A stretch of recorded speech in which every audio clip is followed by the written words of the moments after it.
Someone once said, one of your greatest contributions to the kingdom of God might not be something that you do, but someone you raise.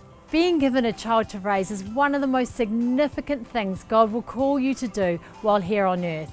It is a big blessing, a treasured gift, and a real responsibility, one that brings much joy and reward, but can also bring challenge, sometimes even pain, and a stretching of your capacity like nothing else. You might be feeling uncertain at the thought of parenting and all that it means.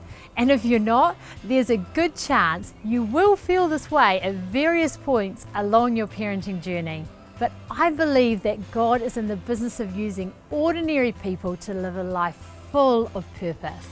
In His plan for humanity, there is a special place for the relationship between a parent and a child. It's the future of the next generation. Parenting a child creates a legacy that will live on after you. It could almost be said that our children are the message we send into the future.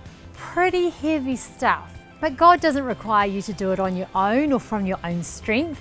He has promised to be with you every step of the journey, and He has all of heaven's resources ready to give you.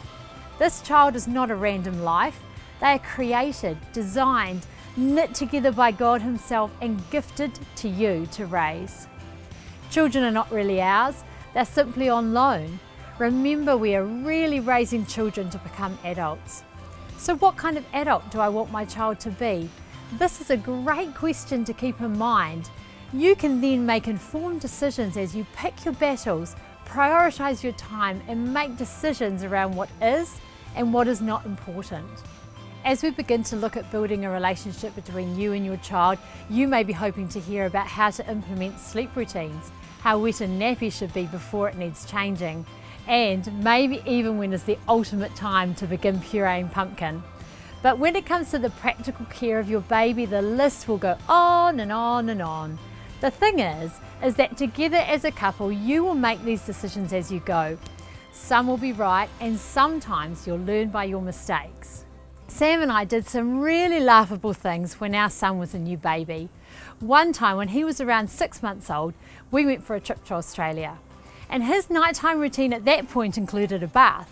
And as ridiculous as it sounds now, on the trip home we actually filled up the sink in the middle of the Brisbane airport toilets and put our little naked son in it, just to be sure he wouldn't be confused that in fact it was time for bed. At the end of the day, it's not what you give them or do for them, or even when you do and don't bath them, but rather what you leave in them that will matter. This will affect the adult that your child will grow to be. Parents are parents, not friends, but a job well done results in a relationship of true friendship between a parent and a child for a lifetime. The years you have in relationship with your child once they have grown up and left home far outweigh the years that you have them in your homes to impact and to inspire them. Let's say this child lives in your home till 18. That's just 18 years in your care. And if you were 30 years old when you became a parent and lived to the ripe old age of 85, you would have spent 37 years knowing your child as an adult.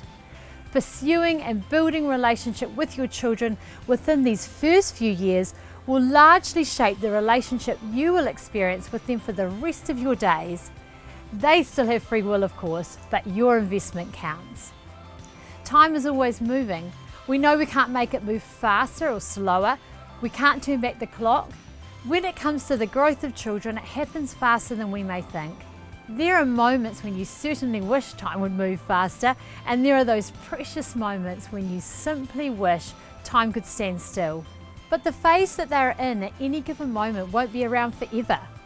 You only get to meet them for the first time once. They only smile at you for the first time once. They are only 1 year old for 365 days and then it's gone. And with each phase comes distinctive opportunities that you can make the most of as parents to influence their future, as long as you don't miss them.